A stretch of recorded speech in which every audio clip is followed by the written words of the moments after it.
What's going on, everybody? It's your girl, Vell Baria, with Dr. Mary Haspel. Hi, everyone. So nice to be here today. So happy to see all these families.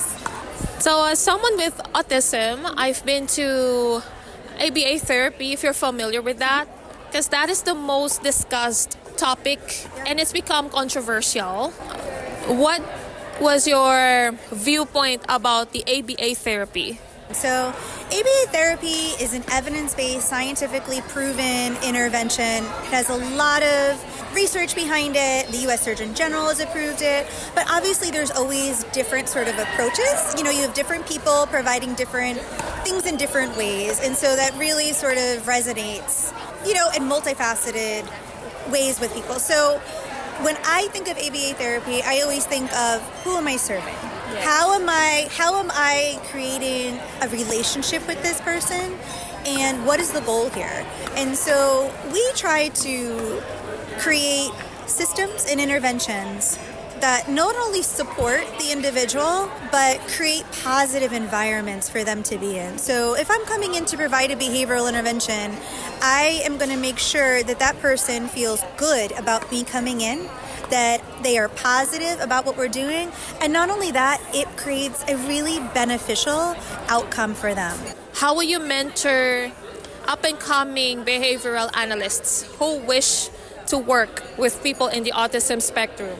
Great question. So I'm also a professor at a university, Monmouth University. My partner and I, Dr. Stacy Lauderdale-Litton, have worked there for a long time running their graduate ABA program. And we have a number of students who we train in behavioral analysis, and we help guide them in terms of selection of field placements, but also foster understanding of what it's like to work in applied settings.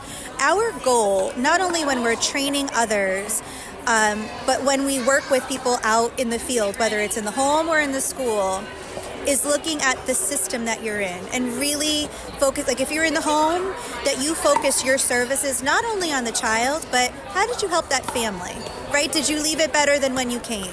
And then the same thing like with the school. If you come in to support a child in the school, does that teacher feel better because you came in?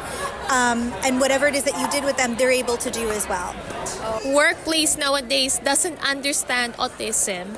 Other places don't understand autism. So how can you talk to someone who works in a corporate or workplace that doesn't understand autism in a full extent, and how can you help them?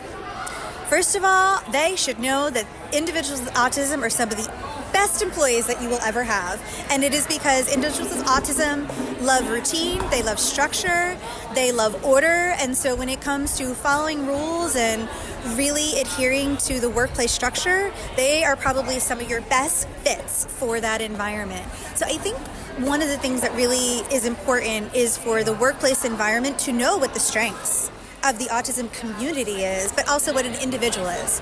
Some of my clients I work with are so into organizing, like things that maybe I would find tedious, they find enjoyable. And so knowing where things sort of match up and expectations that they could have, I think is probably important to sort of increasing workplace capacity. How can you guide a transitioning adult with autism from being dependent from their families to being fully independent when they live on their own? Yeah, so I think that is always the goal of every individual, to be as independent as possible and to be as autonomous in their daily lives, right? So I think they need to know what their rights are, but also where do I need help, right? So there are state agencies and supports like such as transportation. There's different or like job coaching, or sometimes there's special housing. But knowing where to find those supports is important. But then it is equally important to sit down with your family and say, where do you think I need help? Where do you think I should start focusing first if I'm going to try to be independent? Should I focus on trying to get transportation, or do I focus on training up these skills so I'm better suited to a job? So I think those conversations are your very first starting point. You have to be persistent, and you have to be understanding of what your needs are, and then you have to know how to self-advocate. That I cannot stress that enough. So never ever hesitate to advocate for yourself and know your worth. And thank you for your time. This has been Valley Poo and Dr. Mary Haspel. Thank you, everyone. And y'all have a good day.